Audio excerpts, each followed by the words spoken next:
Queremos hablar acerca de Efesios y la gracia y las bendiciones celestiales y las bendiciones espirituales.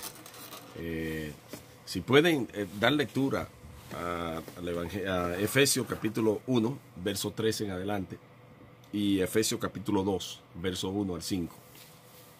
Vamos a ver lo que Dios tiene para nosotros allí. Dice así la palabra del Señor. Bendito sea el Dios y Padre de nuestro Señor Jesucristo, que nos bendijo con toda bendición espiritual en los lugares celestiales en Cristo, según nos escogió en Él antes de la fundación del mundo, para que fuésemos santos y sin mancha delante de Él, en amor, habiéndonos predestinado para ser adoptados hijos suyos, por medio de Jesucristo, según el puro afecto de su voluntad. ¡Wow! Lo que queremos comentar es, comenzando por aquí, teniendo esta partida aquí, es ¿cómo puede ser que nosotros podamos asociar estas bendiciones a las bendiciones terrenales? Es imposible. Es imposible porque nos ha bendecido con bendiciones, ¿dónde? Espirituales. Espirituales. En los lugares celestiales. Entonces quiere decir que si nosotros estamos bendecidos espiritualmente en los lugares celestiales, digo esto porque a veces se nos presenta un evangelio de que si nosotros tenemos un problema en nuestra vida, y las cosas van mal en nosotros, no podemos decir, algunos dicen, que es la voluntad de Dios. Algún predicador decía que cómo tú puedes decir que si te chocan el carro a ti es la voluntad de Dios que te chocaron. Él decía que no puede ser la voluntad de Dios, sino que es la disposición de tu propia fe. Que tú decides si te chocan o no. Tú decides si te enfermas o no. Tú decides si te va mal o bien. Porque la decisión está en ti por la fe que tú tienes que crear. O sea, tú tienes que crear una fe para que esas cosas no te pasen. Su opinión ahí. Bueno, lo que yo diría, mi nombre es Salomón Díaz, pastor en Toronto. Quiero comentar respondiendo a lo que dijo el pastor Andrés Serrano, que la posición, cuando decimos que las cosas que nos suceden adversas a la vida no son la voluntad de Dios, en realidad lo que estamos haciendo es negando la soberanía de Dios y la sabiduría de Dios. Fíjense que aquí en estos versos habla de su beneplácito, su voluntad, su voluntad exclusiva de Dios. Cuando nosotros reconocemos que Dios es soberano, pero que también es amoroso, que también sabe lo que está haciendo, cuando llegan los momentos adversos a nuestras vidas, pareciera como que no nos van a beneficiar, sino que nos están afectando negativamente. Y pensamos, no, esto no puede ser de Dios. Hay cosas que aparentemente no son de Dios, pero nos están guiando hacia lo que Dios quiere en nuestra vida. Lo mismo sucede en el mundo hoy en día. Vemos cuántas cosas malas y la gente niega y dice, oh no, esto no puede, esto es el diablo, y muchas veces nos quejamos, pero sabemos lo que tenemos, la esperanza viva en Cristo Jesús. Sabemos que el fin de todas las cosas es la voluntad de Dios perfecta y agradable. Sí, así es. Sí, adelante. Sí, yo estoy muy de acuerdo. Es verdad que a veces uno dice, no, Dios no puede dar esto, Dios no puede suceder eso. Y he pasado situaciones en mi vida. Mi esposa, ella se enfermó con un cáncer. Y muchos me decían, no, esto no es Dios, es el diablo. Este es el diablo que puso eso. Y hay que reprenderlo, hay que hacer esto. Y algo que yo entendí por el proceso, ¿verdad? Que Dios permite las cosas. Dios permite la cosa y todo obra para bien por aquellos que aman a Dios. Y he visto la mano de Dios y he podido aprender que Dios hace como a Él le place. Dios hace como la voluntad de Él en nuestras vidas. Y cuando nosotros aceptamos esa voluntad, podemos ver la obra perfecta que Cristo hizo en nuestras vidas. Y eso es algo que lo que se enseña hoy, que si estás enfermo es porque te faltó la fe, que si estás enfermo esto, lo otro. No, yo creo que eso sucede porque Dios lo permite. Hay cosas que suceden porque Dios lo permite. Creo que Dios es soberano y Él hace como a Él les place, no como uno cree. No solo que la cosa buena viene de Dios, sino todo viene de Dios. Y cuando aceptamos que Dios permite estas cosas, y como lo acepté con mi esposa, y mi esposa igual, vimos la mano de Dios gloriosa en nuestras vidas. Y es que Dios ya preparó las cosas y ya que querer la voluntad de Dios. Y a veces no queremos aceptar lo malo y decir, no, eso no es de Dios, varón, eso no es de Dios. Pero cuando lo permitimos y lo abrazamos y nos humillamos ante Dios, reconocemos que a Dios sea toda la gloria. O sea que todo proceso, entonces, entendemos que Dios tiene control en ello. Sí. El problema que está sucediendo es que la teología moderna de la prosperidad niega en que por causa de tú no tener fe es que estás viviendo en las desgracias que tienes, que se te daña el carro, que te chocan, que tu mujer se enferma, que tú tienes problemas. Oye, entonces todo lo que pasó Jesucristo y todo lo que dijo Jesucristo hay que tirarlo en la borda. ¿Cómo qué? Que tenemos que llevar su cruz cada día. ¿Cómo qué? Si esto hicieron a las hojas verdes, ¿qué no harían a las hojas secas? Entonces tenemos que tirar por borda cuando Él dijo, en el mundo tendréis que, pero confiad que yo he vencido al mundo. Entonces, quiere decir que nosotros no estamos exentos de sufrir maltrato, dolor, sufrimiento. Quiere decir que los cristianos de la iglesia primitiva que sufrieron todo lo que sufrieron, oye, era porque no tenía fe entonces. Increíblemente, pastor, vemos que los discípulos, todos dejaron todas sus comodidades y vivían a veces luchando por sobrevivir en el ámbito material, pero lleno de bendición porque vivían por fe.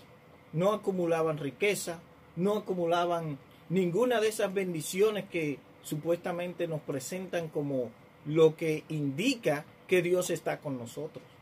Pero ellos sí tenían milagros, ellos sí tenían a Dios detrás de ellos todo el tiempo, librándolo de las cosas de este mundo, de las cosas negativas, de las cosas que eran diabólicas. ¿Por qué? El poder de Dios estaba en ellos. Eso tan duro, porque hay religiones como en la India, que mientras más próspero tú es indicativo de que los dioses están a tu favor. Entonces, se ha metido en la iglesia evangélica que mientras más rico es, mientras más posesiones tiene, entonces quiere decir que Jehová, el Dios de los cielos, está a tu favor. La riqueza no es un indicativo de que Dios está a tu favor, ni la pobreza es un indicativo que Dios no está contigo. Es la relación con Dios en cualquier momento y circunstancia en la cual tú te encuentras.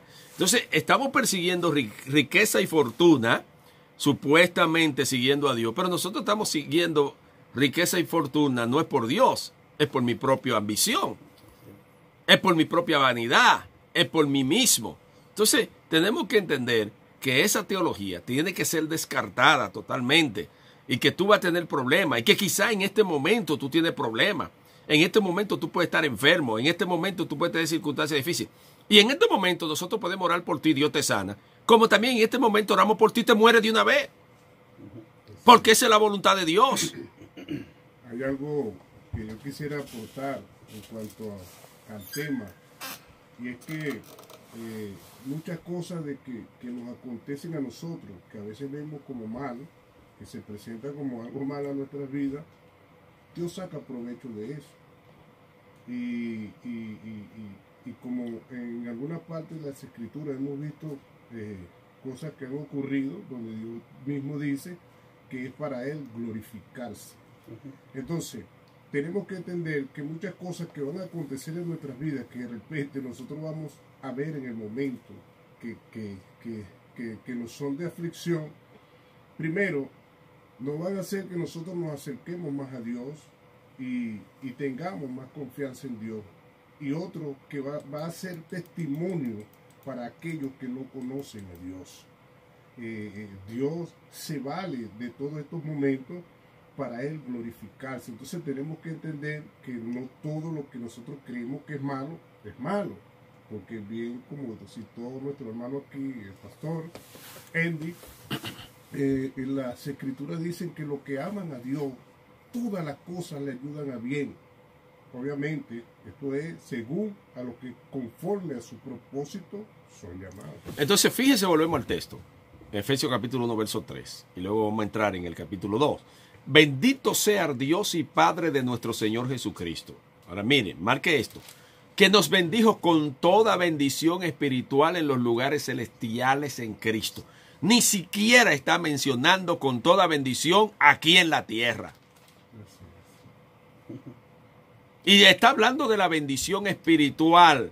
Las cosas económicas no son bendición, son añadidura. La Biblia lo dice claro. La palabra del Señor dice, buscad primeramente el qué. El reino de Dios y su justicia. Y las demás cosas, ¿qué? Vendrán por añadidura. Entonces quiere decir que Él hace una separación de las cosas terrenales a las cosas espirituales. Y aquí en este verso no menciona nada que no tiene nada que ver con las cosas materiales. Ahora bien, hay predicadores de televisión que dicen que cuando habla con la bendición espiritual se está refiriendo específicamente a que cuando tú recibes la bendición espiritual, automáticamente recibe todos los beneficios materiales. No. Recibe las añadiduras. Eso es lo que tú recibes. Pero las añadiduras no son bendiciones. La bendición es lo espiritual, lo celestial, donde nosotros tenemos que pensar que será nuestro final. Estar con el Señor hasta el fin en los lugares celestes. Luego el verso 4 dice, según nos escogió en Él antes de la fundación del mundo para que fuésemos santos y sin mancha delante de Él. Él nos escogió. Yo no fui que vine a Él. Yo no tenía una fe superdotada para venir a Cristo. Yo no tengo nada en absoluto. Y si hay alguna fe, porque Él pone los medios, lo puso Él, porque es un don de Dios, la fe. Y cuando dice la Biblia que la fe es un don de Dios, lo que está diciendo es que la fe es un regalo de Dios, que ni siquiera yo tengo capacidad para tener fe en mí mismo. No lo tengo en mí mismo, sino que Dios nos da esa fe.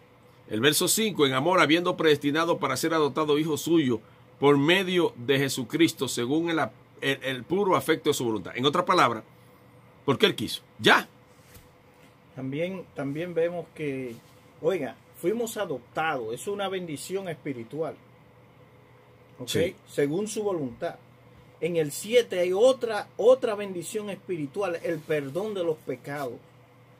En el 8 hay otra bendición espiritual que hizo sobreabundar en nosotros inteligencia y sabiduría. En el 11 hay otra bendición espiritual. Dice que tuvimos herencia, habiendo sido predestinado otra vez conforme al propósito de Él. Ahora yo quiero explicar el término adoptado, para que los oyentes entiendan este término muy interesante. Fíjate que no dice que somos hijos legítimos, dice que somos adoptados. Pablo se fue profundo allí. Y le voy a explicar por qué se fue profundo. Cuando Dios crea al hombre, es criatura de Dios. Cuando el hombre niega a Dios, se separa de Dios, ya no se convierte en hijo de Dios por causa del pecado. Se convierte en hijo del diablo. Este fue lo que dijo Jesús en Juan 8. Vuestro padre es el diablo porque la obra de vuestro padre queréis hacer. Todo aquel que está viviendo en pecado y que me está escuchando y que no se ha convertido y no se ha arrepentido es hijo del diablo, no es hijo de Dios. Cuando el Espíritu Santo lo toca, entonces viene a ser adoptado. Por eso es que viene la adopción. Y ese beneficio está en el 13 o el 14. El 13 dice, vosotros también, habiendo oído la palabra de verdad, ¿qué pasó? El evangelio de vuestra salvación, y habiendo creído en él, fuisteis sellados con el Espíritu Santo de la promesa. Exacto, porque está la promesa pero necesitas recibir la marca, y esa marca es la del Espíritu Santo. Esto quiere decir, escuche, que cuando usted tiene la bendición espiritual, que es lo primero que todo ser humano debe de tener, dada por Dios, por gracia, por amor de Dios mismo, porque Dios quiso, porque usted no va a ponerse a pensar, ni nosotros aquí vamos a ponernos a pensar, Señor, ¿y por qué cito eso? Eso es porque tal vez Martín ora mucho, porque tal vez Salomón es muy santo, porque tal vez Andy busca mucho tu presencia, ¿me entiendes? No, eso es porque Dios quiso. Escúcheme bien, póngase en la mente, no es por mí, es porque Dios quiso. Oye, pero me gusta como usa Pablo, según el puro afecto de su voluntad. Ya, Dios dijo, yo quiero darte eso, ya. A mí no me interesa quién tú eres, lo malo, lo perverso que tú eres, yo decido dártelo. Y vuelve y lo repite en el 11, dice, según el designio de su voluntad. Eso es para que quedara marcado en los hermanos en Éfeso lo importante que era. Déjame decirte qué era lo que pasaba, para poder entender el trasfondo, sobre todo de la ciudad de Éfeso. La ciudad de Éfeso, yo he estado ahí, en la ciudad de Éfeso. Los emperadores, la capital del imperio estaba en Pérgamo. Y la razón por la que la capital estaba en Pérgamo era por el río Cauco que había ahí. O sea, por todo Pérgamo, hasta el día de hoy, pasa un río importante en Asia Menor. Y toda la gente tiene que, en la época, no había mecanismo para hacer pozo de agua, ni nada de eso, ni había tanta tecnología. Había que estar cerca del río. Todos vivían a la orilla del río, agua dulce, a la orilla del río. Entonces las capitales y las ciudades se hacían en donde había agua. Todavía las primeras ciudades que se hicieron en Estados Unidos, todas están cerca de ríos y de lagos y de mar. Exacto. Pero sobre todo ríos, porque a veces llegan al mar y van buscando hasta encontrar río. Cuando encuentran río, ahí se detienen. Entonces, era la capital Pérgamo. Pero se dio un edicto que todo el procónsul que llegaba a Asia tenía que entrar obligatoriamente por Éfeso. Entonces, aunque no era la capital, era la ciudad más importante. Y de ahí es que viene esa costumbre. Mira, Nueva York es la ciudad más importante del estado de Nueva York, pero esa no es la capital. ¿Cuál es la capital? Albany. Los Ángeles. ¿Cuál es la capital de California? Sacramento. Ni siquiera es ni Los Ángeles ni San Francisco. Es Sacramento la capital de California. Entonces, si tú mira, la capital, la ciudad más importante de Canadá es Toronto. ¿Y cuál es la capital? Ottawa. Siempre, y así vemos nosotros que la capital era Pérgamo, pero la ciudad importante era Éfeso. Y por ahí tenía que entrar el procónsul, no podía entrar por otro lugar. Si no entraba por ahí, no era recibido en Pérgamo. Entonces, nota qué es lo que quiero decir. Lo que pasa es que Éfeso estaba en el puerto de entrada de Asia Menor, aunque no había río por ahí. Estaba la entrada porque el barco llegaba ahí, de todas partes de Europa. Ahí era que llegaban cuando entraban a Asia, o cuando venían de la parte sur, que ya tiene que ver con Palestina, o la parte norte de África. Tenían que entrar por ahí. Entonces, los efesios se sentían como gente muy importante, como gente que se merecían las cosas, como gente que nosotros somos lo más importante porque aquello que ha dicho el emperador y los emperadores, que nadie puede entrar a Asia si no entra por la puerta principal que somos nosotros. Nosotros nos sentimos que somos lo más importante. Y Pablo le calla la boca. Vosotros sois salvos, no porque ustedes tienen la entrada imperial, sino por el puro afecto a la voluntad de Dios. Por eso es que luce ese trasfondo. Eso nos da duro en este tiempo, ¿sabes? Especialmente aquellos que predican tanto el libre albedrío. Exacto. ¿Por qué? El libre albedrío le da gloria al hombre, pero sí, aquí la Biblia dice para alabanza de la gloria de su gracia. Oiga, esto, lo profundo de esto es que el propósito es que la gracia del amor de Dios sea glorificada y alabada. Increíble. Alabar una gracia, es decir, algo inmerecido, esa gracia. Por eso yo digo que lo único que necesitamos es la gracia de Dios. Es la gracia de Dios. Y la otra cosa es que no importa las posiciones que tú tengas, lo que tú creas, la fama que tú tengas, todo lo que tú tengas, es increíble. No importa lo que tú posees, no importa lo que tú tengas o creas tener, escúcheme bien, o crea tener, es por el afecto de su voluntad. Y ya. Así es, porque de igual manera nosotros tenemos que reconocer que todo lo que tenemos y todo lo que somos es porque Dios nos los ha dado. O sea que finalmente siempre, nunca somos nada ni tenemos nada, sino es Dios que ha llegado a nuestras vidas. Entonces, su misericordia. Entonces fíjese, en Efesios capítulo 2, en el verso 5, aquí yo quiero detenerme porque aquí habla de algo de la fe.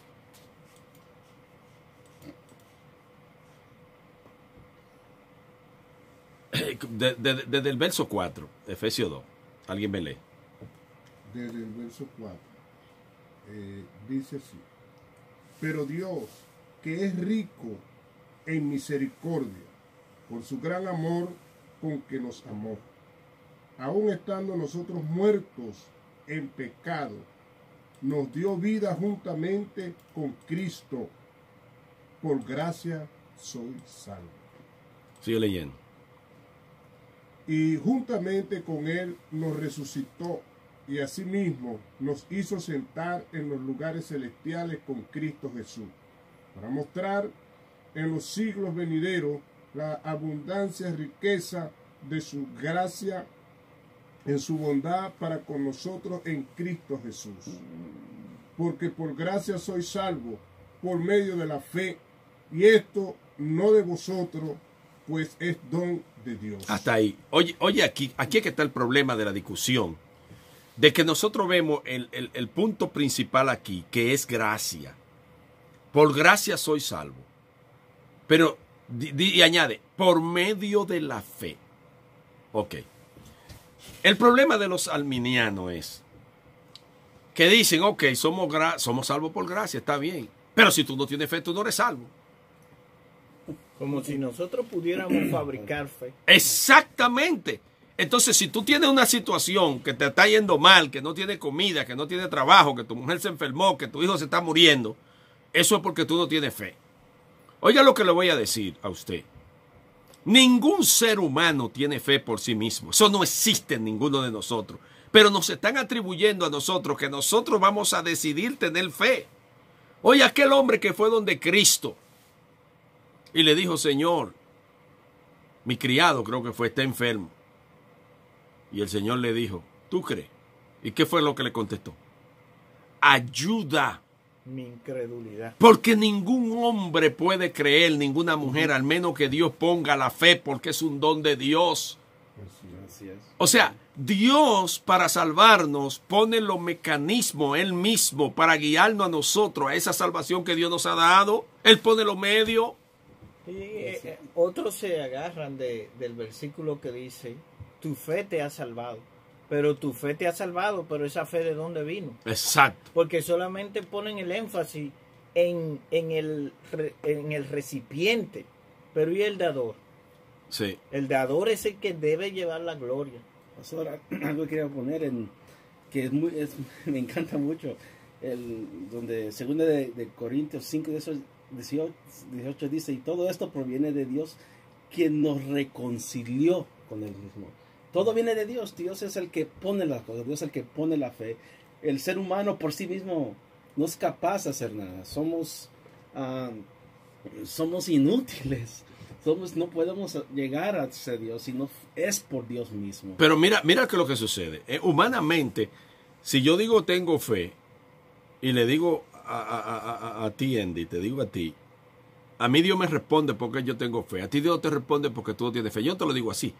Lo único que yo te digo, mira hermano, si usted tuviera fe, todo usted su problema se resuelve. Así dice. Todo su problema se resuelve. Porque usted nada más tiene que tener un granito, como un granito de mostaza esa fe. Y usted tiene que creer. Usted no va a creer al menos que Dios le ponga en el corazón a que crea. Usted no va a creer al menos que la gracia de Dios lo toque. Usted no va a hacer nada al menos que sea Dios que impulse eso. Nosotros no traímos a este mundo nada y nada tampoco nos vamos a llevar. Permítame volver a leer el versículo 8. Adelante. Que dice, porque por gracia soy salvo por medio de la fe, y esto no de vosotros, pues es don de Dios. Exacto. Entonces, ¿cómo la gente no pueden entender ese verso, sino que usan esa acción de fe para darle la responsabilidad al hombre? Porque es bueno cuando yo me paro o hablo por estos micrófonos y me siento orgulloso de esta fe poderosa que yo tengo. De esta fe que yo he creado, Salomón, de esta bendición que yo tengo, porque si yo no hubiese tenido esa fe, yo no logro nada de lo que he logrado. Oye, qué arrogancia. Pero cuando yo digo, Señor, yo soy inservible, te doy gracias por haber puesto en mi corazón la fe para creer en ti y para poder creer en las cosas que suceden en mi vida. Yo no quiero decir eso, porque así le doy la gloria a Dios. Pero si yo agarro la fe para mí, así me doy la gloria yo. Sí, mire, yo quiero compartir, ¿me oye bien? Sí. Quiero compartir lo que sucedió conmigo cuando yo entendí, salí del error pensando que yo había hecho algo. Yo estoy leyendo acerca de la soberanía de Dios, pero yo sentía como que el ego se estaba muriendo y se me salían las lágrimas. Y yo seguía leyendo y las lágrimas me estaban mojando el material que yo estaba leyendo. Era como que la muerte del ego que yo llevaba, y era cristiano. Claro. Y buen cristiano, pero creía tú. Sí, pero había un ego allí fabricado por lo que había aprendido, de que la fe es algo que nosotros hemos producido, que, oiga, pero no es por obras, para que nadie se gloríe. Eso supuestamente lo entendíamos. Pero hasta ese día, cuando Dios me mató, Dios mató mi ego. Yo sentí que todo por lo que yo quizás podía estar orgulloso como cristiano, había muerto allí, pero había surgido algo más maravilloso. El agradecimiento de toda la vida, de que todo lo que yo he podido llegar a hacer en Cristo es simplemente porque Él lo hizo en mí, no yo. Y eso es más maravilloso, porque usted es agradecido por el resto de su vida por lo que Dios ha hecho. Yo sé que es interesante, porque eso es lo que Dios comenzó a hacer conmigo el año pasado. Yo toda mi vida estaba en la iglesia, pero el año pasado Dios comenzó a poner en mi corazón, a escudriñar las escrituras, y eso me ha cambiado. Oh, no, me tuve que reconciliar. No, sí. Yo me recuerdo un domingo, estaba leyendo la escritura, comencé, oh my God, eran las 4 de la mañana, no pude dormir, llorando, reconociendo que no es nada por mí, yo no soy nada, puedo hacer, es todo. Yo tuve que levantar a mi esposa, ella estaba durmiendo, ella trabajaba en la mañana, y la fui a levantar a la 1:30 de la mañana, llorando, pero como un niño. Y dije, amor, no te preocupes, nadie murió. Que Dios acaba de conocer a Dios. Es a mí que me está matando Dios, no te preocupes, que nadie ha muerto. Oh my God, es hermoso, porque todo viene de Dios. Nosotros somos solo un vaso en sus manos. Pero mira, cuando se vende una fe de que depende de ti, de lograr las cosas, y algunos han dicho, bueno, Dios lo encontramos en la mitad del puente. Yo pongo la mitad del puente porque llego a Él y Él viene a mí a encontrarme en la mitad del puente. No. Dios cruza el puente entero en Jesucristo. Usted no pone nada. Repito, usted no pone nada. Pero pastor, entonces yo tengo que creer. ¿Qué quiere? ¿Que me quede a dormir todo el día y no haga nada? No. Es que tú no vas a dormir todo el día. Es que Dios pone el querer como el hacer en su buena voluntad. Es Dios que te va a sembrar. Es Dios que te va a poner en el corazón. Y cuando Dios te ponga en el corazón, entonces tú tienes impulso de fe. Entonces tú creas lo imposible posible. Entonces tú puedes orar por el enfermo. Pero no, que no viene de ti. Lo que queremos es matar, que no viene de ti. Que viene de Dios. Y que nunca piense que eres tú. Ni siquiera la fe la pone tú. Ni siquiera la fe. Fíjese que hasta lo que usted nombró ahí, la oración, hasta la oración que nosotros hacemos, que muchos creen que es porque ellos oran que suceden las cosas. Hasta allí tenemos que tener cuidado, porque es cuando nuestra oración se alinea a la voluntad de Dios que ocurren las cosas. Sí, Así es. sí. ¿Y qué dice Pablo? Que cuando nosotros oramos, el Espíritu Santo intercede ¿por quién? Por nosotros. Con gemidos indecibles. Quiere decir que ni siquiera la oración mía. Oye, yo no tengo nada. Mire, por ejemplo,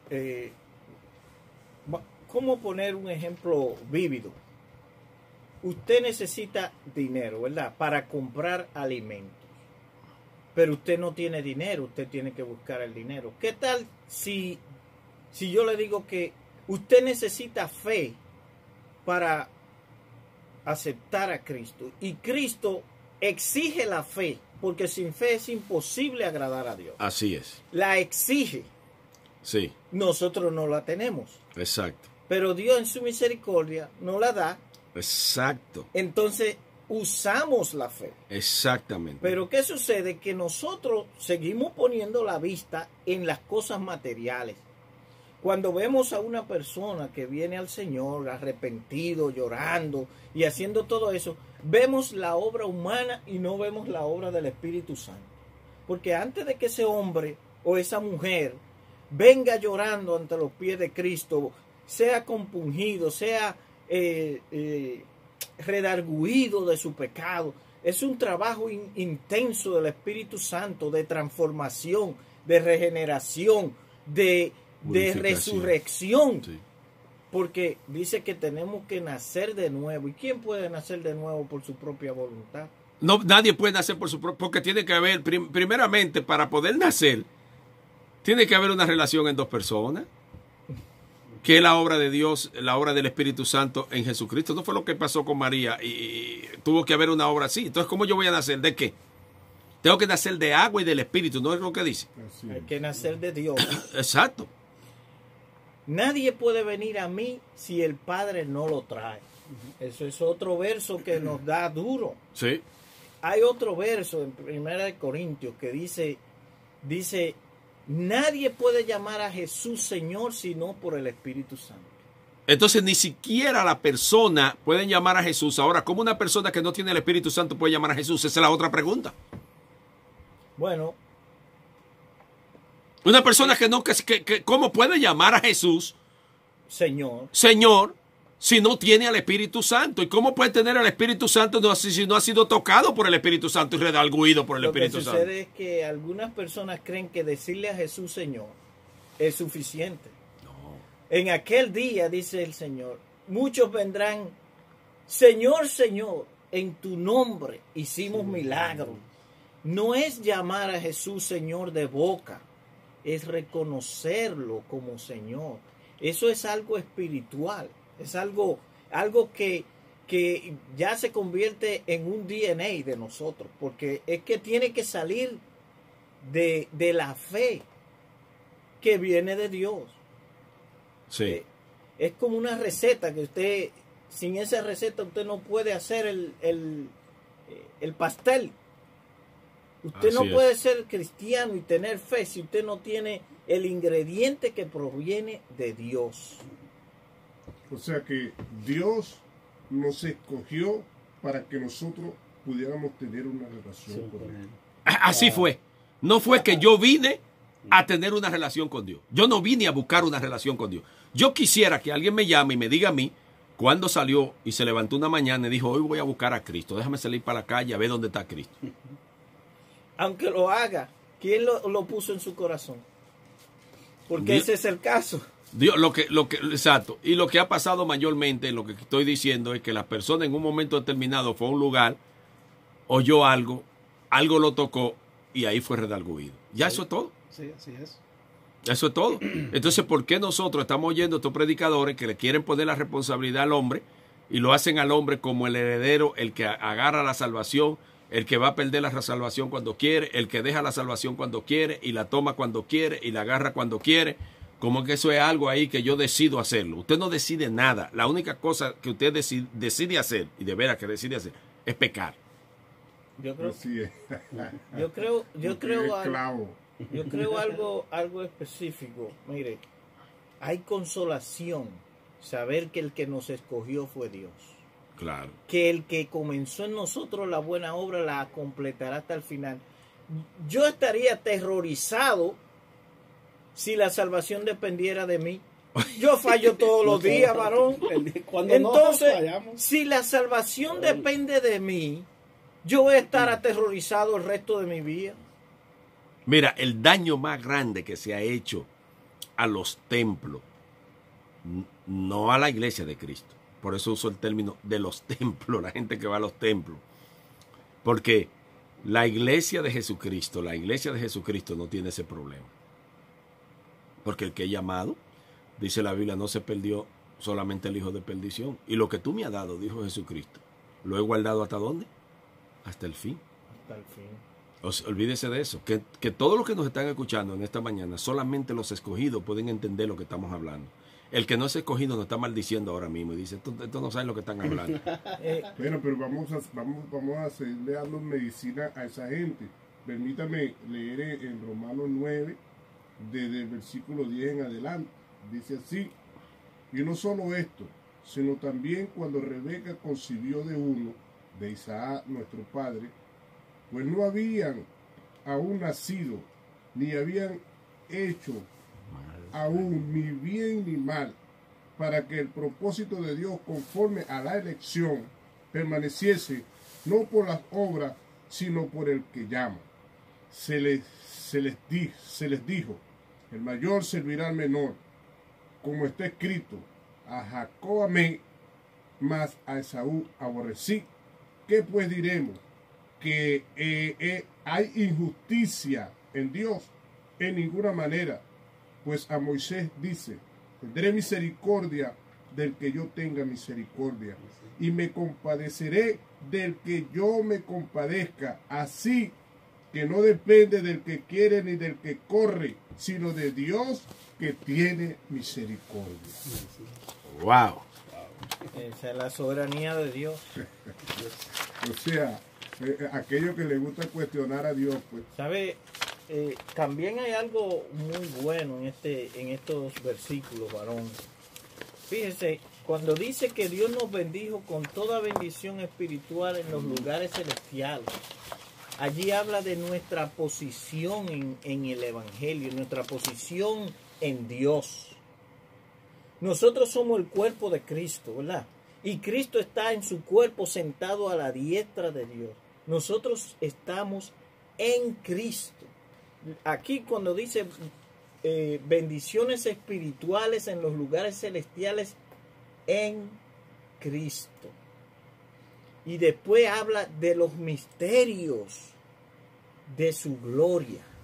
Los misterios del Evangelio, los misterios de la iglesia de Cristo que está predestinada desde antes de la fundación del mundo para estar sentada a la diestra del Padre en Cristo Jesús.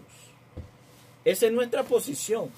Hay gente que todavía están mire, hay personas que dicen, no, era que Dios en su presencia, o sea que el preconocimiento de Dios, ok, Dios sabía que yo me iba a arrepentir en la línea del tiempo, del crono. En la línea recta del crono yo iba a arrepentirme en uno de esos. Yo digo, pues entonces como quiera está predestinado. Claro. Porque Dios conoce el principio y el fin. Pero no es que Dios conoce el principio y el fin. Dios es el alfa y el omega. El principio y el fin. Así es. Y hay mucha gente que hablando de las bendiciones espirituales, que que todavía no conocen el verdadero sentido de las bendiciones de Dios, que creen todavía que una bendición es tener un carro, como hablaba el pastor hace poco, que una casa, entonces se concentran en eso. Yo quisiera solamente dar, yo sé que hay muchos ejemplos para nosotros explicar qué es una bendición espiritual. Fíjate, yo voy a tomar una sola, y muchos no lo tienen como una bendición, pastor, porque muchos le es como gravoso el predicar el Evangelio de Jesucristo. Eso es una bendición. ¿Sabes por qué? Porque dice que ni a los ángeles se le concedió. O sea que es posible que ellos querían hacer ese trabajo y se nos concedió a nosotros. Eso es una bendición. El ir y predicar el Evangelio a toda criatura. Oye, cuando dice cosas que anhelaron los ángeles, eso es terrible. Wow. Entonces, es ahí las verdaderas bendiciones de Dios, la que enriquecen y no añaden tristeza. En el capítulo 2 vemos que Él os dio vida cuando vosotros estabais muertos en vuestros pecados y delitos. El mismo Señor dice, el tiempo viene y ahora es cuando los muertos oirán. ¿Oyó? Los muertos oirán. ¿Cómo es que los muertos oyen? Mire, la fe viene por el oír, pero el oír viene por la palabra de Dios. Así es. Y la palabra de Dios viene con el Espíritu de Dios. Y es la que trae la fe. Convence. Es la que trae la fe a nuestra vida. Un trabajo espiritual. Así Fíjese, cuando nosotros escuchamos, porque esa es la diferencia. Viene por el oír y el oír por la palabra de Dios. Cuando Jesucristo está en la tierra, Él dice, mis ovejas oyen mi voz y me siguen. Oír aquí no es oír lo que el pastor André, el pastor Andy, el evangelista, mi hermano Martín está diciendo. Es oír a Dios a través de nosotros, diciéndonos a nosotros que es por gracia. Es Dios diciéndome a mí, Salomón, es por gracia. Martín, es por gracia. Soy yo, Dios, diciéndotelo a ti a través de la palabra. Cuando nosotros escuchamos la palabra y escuchamos a Dios hablándonos, entonces viene esa fe y se profundiza. A mí, cuando yo necesito fe, yo voy a la palabra. Y la palabra me llena de fe, porque la palabra me dice, yo estoy contigo todos los días hasta el fin del mundo. Yo estoy contigo, Salomón, no te olvides. Y le habla a Andy, a Martín, al doctor Serrano. No temas, porque yo soy Jehová tu Dios, quien te sostiene de tu mano derecha. Bendito y te digo, su nombre, ¿verdad? Yo te ayudo. Esas palabras, pero nosotros oímos a Dios en ellas. No oímos a las personas. Cuando yo voy a predicar, siempre le digo a la gente, prepare su corazón para escuchar a Dios. Así es. Porque a veces estamos escuchando la palabra de Dios predicada por los pastores y por los hermanos, y estamos pensando, ya viene con su letanía. No, hermano, tenemos que preparar nuestros corazones. A veces estamos cansados. Tenemos que preparar el corazón para recibir la palabra de Dios, viva, eficaz, penetrante, que limpia, purifica, santifica. Mi hermano. La cuestión es que solamente los que son elegidos son los que saben apreciar eso y tienen ese corazón preparado para que la palabra entre. Solamente los elegidos. Vamos a identificar, volvemos nuevamente. Recuerde, reconéctese que ahora vengo con el mensaje de la palabra en Apocalipsis. Seguimos con nuestros estudios, pero aquí están los hermanos para recibir tu llamado en el nombre del Señor Jesucristo. No te vaya, no mueve el dial. Volvemos después de